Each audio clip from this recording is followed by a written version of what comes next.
Hello दोस्तों, स्वागत है आपका एक बार फिर से हमारे चैनल इंटरेस्टिंग फैक्ट्स में। आज हम आपको बताएंगे नई परीक्षा नीति के बारे में। वीडियो को शुरू करने से पहले हमारे चैनल को सब्सक्राइब करें और बेल आइकन ज़रूर दबाएं, जिससे कि आपको हमारी सभी आने वाली वीडियो की जानकारी मिलती रहे। तो चलिए शुरू करते हैं।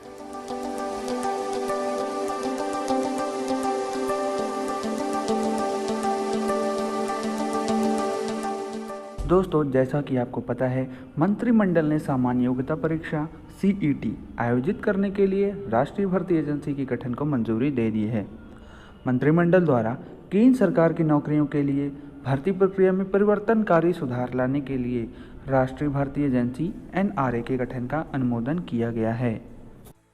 एनआरए कर्मचारी चयन आयोग एसएससी, रेलवे भर्ती बोर्डों आरआरबी और बैंकिंग कार्मिक चयन संस्थान आईबीपीएस द्वारा आयोजित की जाने वाली प्रथम स्तर की परीक्षा को एक साथ सम्मिलित करने के लिए एक बहु एजेंसी निकाय का गठन किया जाएगा। एसएससी, आरआरबी और आईबीपीएस के लिए पहले स्तर पर उम्मीदवारी की जांच स्क्रीनिंग करने के लिए सामान्य योग्यता परीक्षा सीईटी का आयोजन होगा। सीईटी एक पथ प्रवर्तक सुधार के रूप में स्नातक, उच्च माध्यमिक, 12वीं उत्तीर्ण और मैट्रिक 10वीं उत्तीर्ण उम्मीदवारों के लिए कंप्यूटर आधारित ऑनलाइन सामान्य योग्यता परीक्षा होगी। हर जिले में सीईटी ग्रामीण युवाओं, महिलाओं और वंचित उम्मीदवारों तक पहुंच अब आसान हो जाएगी। सीईटी आकांक्षी जिलों में परीक्षा केंद्रों तक पहुंच बनाने का सरकार का विशेष फोकस किया गया है। सीईटी एक समान परिवर्तनकारी भर्ती प्रक्रिया होगी। सीईटी जिससे परीक्षाओं की बहुलता समाप्त हो जाएगी और विद्यार्थियों को काफ़ी ज़्यादा सहूलियत होगी। सीईटी एक 5 उम्मीदवारों की प्रथम चरण की स्क्रीनिंग होगी। भर्ती चक्र को कम करने के लिए भी सीईटी होगा। एनआरए ग्रामीण युवाओं के लिए मॉक टेस्ट का आयोजित करेगा। एनआरए मॉक टेस्ट आयोजित करने के साथ साथ ही 24 घंटे हेल्पलाइन और शिकायत निवारण पोर्टल भी शुरू करेगा। प्रधानमंत्री श्री नरेंद्र मोदी की अध्यक्षता में केंद्रीय मंत्रिमंडल ने केंद्र सरकार की नौकरियों के लिए भर्ती प्रक्रिया में परिवर्तनकारी सुधार लाने के लिए राष्ट्रीय भर्ती एजेंसी एनआरए के गठन को अनुमति दे दी है। भर्ती सुधार युवाओं के लिए एक वरदान साबित होगा। वर्तमान में सरकारी नौकरी के इच्छुक उम्मीदवारों को पात्रता की समान शर्तें निर्धारित किए गए विभिन्न पदों के लिए अलग अलग भर्ती एजेंसियों द्वारा संचालित की जाने वाली भिन्न भिन्न परीक्षाओं में सम्मिलित होना पड़ता है। उम्मीदवारों को भिन्न भिन्न भर्ती एजेंसियों को शुल्क भुगतान भी करना पड़ता है और इन परीक्षाओं में भाग लेने के लिए लंबी दूरियां भी तय करनी पड़ती हैं। ये अलग अलग भर्ती परीक्षाएं उम्मीदवारों के साथ साथ संबंधित भर्ती एजेंसियों पर भी बोझ होती हैं, जिसमें अपरिहार्य बार बार खर्च और कानून और व्यवस्था सुरक्षा संबंधी मुद्दे और परीक्षा केंद्रों संबंधी समस्याएं शामिल होती हैं। औसतन इन परीक्षाओं में अलग से 2.5 करोड़ से 3 करोड़ उम्मीदवार शामिल होते हैं। ये उम्मीदवार एक सामान्य योग्यता परीक्षा में केवल एक बार शामिल होंगे और उच्च स्तर की परीक्षाओं के लिए किसी इन सभी भर्ती एजेंसियों में आवेदन कर पाएंगे। राष्ट्रीय भर्ती एजेंसी एनआरए। राष्ट्रीय भर्ती एजेंसी एनआरए नामक एक बहु एजेंसी निकाय द्वारा समूह ख और ग गैर तकनीकी पदों के लिए उम्मीदवारों की स्क्रीनिंग शॉर्टलिस्ट करने हेतु सामान्य योग्यता परीक्षा सीईटी को शुरू किए जाने का प्रस्ताव किया गया है। एनआरए एक बहु एजेंसी निकाय होगी जिसकी शासी निकाय में रेलवे मंत्रालय, वित्त मंत्रालय, वित्तीय सेवा विभाग, एसएससी, आरआरबी तथा आईबीपीएस के प्रतिनिधि शामिल होंगे। एक विशेषज्ञ निकाय के रूप में एनआरए केंद्र सरकार की भर्ती के क्षेत्र में अत्याधुनिक प्रौद्योगिकी और सर्वोत्तम प्रक्रियाओं का पालन करेगी। दोस्तों, इससे परीक्षा केंद्रों तक पहुंच भी आसान हो जाएगी। देश के प्रत्येक जिले में परीक्षा केंद्रों से दूर दराज के क्षेत्रों में रहने वाले उम्मीदवारों तक पहुंच काफ़ी आसान होगी। 117 आकांक्षी जिलों में परीक्षा संरचना बनाने पर विशेष ध्यान दिया जाएगा, जिससे आगे चलकर उम्मीदवारों को अपने निवास के स्थान के निकट ही परीक्षा केंद्रों तक पहुंचने में मदद मिलेगी। दोस्तों, अगर आपको वीडियो अच्छी लग रही है तो प्लीज़ लाइक ज़रूर करिएगा और अपने दोस्तों तक शेयर भी करिएगा, जिससे कि ये महत्वपूर्ण जानकारी उन तक भी पहुंच सके। महिला उम्मीदवारों को इससे बहुत ज़्यादा लाभ होने वाला है।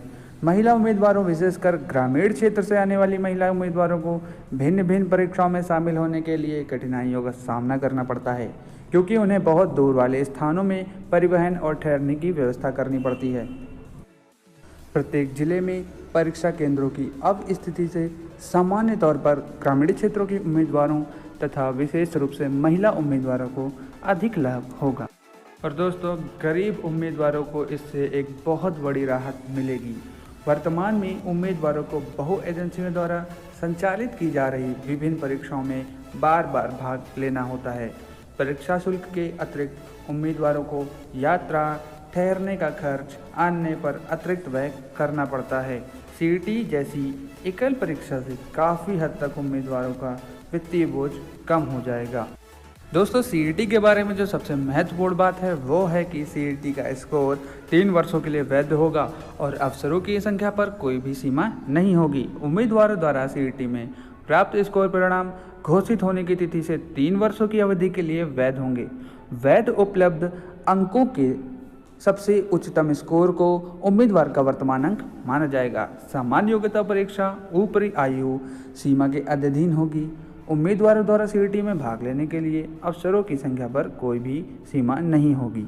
सरकार की मौजूदा नीति के अनुसार अन्य श्रेणियों के उम्मीदवारों को ऊपरी आयु सीमा में छूट दी जाएगी। यह उन उम्मीदवारों के लिए जो प्रतिवर्ष इन परीक्षाओं में भाग लेने तथा इसकी तैयारी में लगने वाले महत्वपूर्ण समय, धन और प्रयासों की कठिनाई को बहुत हद तक समाप्त कर देगा। एनआरए द्वारा गैर तकनीकी पदों के लिए स्नातक, उच्च माध्यमिक 12वीं पास, मैट्रिक पास वाले उम्मीदवारों के लिए अलग से सीईटी का संचालन किया जाएगा, जिसके लिए वर्तमान में कर्मचारी चयन आयोग, रेलवे भर्ती बोर्ड और बैंकिंग कार्मिक चयन संस्थान द्वारा भर्ती की जाती है। सीईटी के अंकों के स्तर पर की गई स्क्रीनिंग के आधार पर भर्ती परीक्षा के लिए अंतिम चयन पृथक विशेषीकृत टियर 2 और 3 परीक्षा के माध्यम से किया जाएगा, जिससे संबंधित एजेंसी द्वारा संचालित किया जाएगा और इन परीक्षाओं का पाठ्यक्रम सामान्य होने के साथ साथ मानक भी होगा। यह उम्मीदवारों के बोझ को कम करेगा, जो वर्तमान में प्रत्येक परीक्षा के लिए विभिन्न पाठ्यक्रम के अनुसार अलग अलग पाठ्यक्रमों की तैयारी करते हैं, तो उनको अब एक ही पाठ्यक्रम की तैयारी करनी पड़ेगी। दोस्तों, परीक्षाओं की समय सारणी व केंद्रों का चुनाव भी कर सकते हैं। उम्मीदवारों के पास एक ही पोर्टल पर पंजीकृत होने की तथा परीक्षा केंद्रों के लिए अपनी पसंद व्यक्त करने की सुविधा भी होगी। उपलब्धता के आधार पर उन्हें परीक्षा केंद्र आवंटित किए जाएंगे। इसका अंतिम उद्देश्य इस व्यवस्था तक पहुंचना है जहां उम्मीदवार अपनी पसंद के परीक्षा केंद्रों पर परीक्षा के समय सारणी तय कर सकते हैं। और एनआरए के द्वारा कुछ सहायक गतिविधियां भी की जाएंगी, जैसे कि अनेक भाषाओं में परीक्षा होगी। सीईटी अनेक भाषाओं में उपलब्ध होगा। यह देश के विभिन्न हिस्सों से लोगों को परीक्षा में बैठने और चयनित होने के समान अवसर को प्राप्त करने को सुविधाजनक बनाएगा। दोस्तों, एनआरए का मुख्य उद्देश्य है भर्ती चक्र को कम करना। एकल पात्रता परीक्षा भर्ती चक्र को महत्वपूर्ण रूप से कम करेगा। कुछ विभागों ने सीईटी में प्राप्त अंकों के आधार पर शारीरिक परीक्षा व चिकित्सीय परीक्षण के साथ भर्ती करने तथा भर्ती के किसी भी द्वितीय चरण की परीक्षा को समाप्त करने का संकेत किया है। तो सरकार ने एनआरए के लिए 1517.57 करोड़ रुपए की स्वीकृति प्रदान कर दी है। इस व्यय को 3 वर्षों की अवधि में किया जाएगा। और दोस्तों, अगर ये वीडियो आपको अच्छी लगी हो तो प्लीज़ चैनल को सब्सक्राइब जरूर करें, वीडियो को लाइक करें और अपने सभी दोस्तों तक इस वीडियो को जरूर पहुंचाएं, जिससे ये जानकारी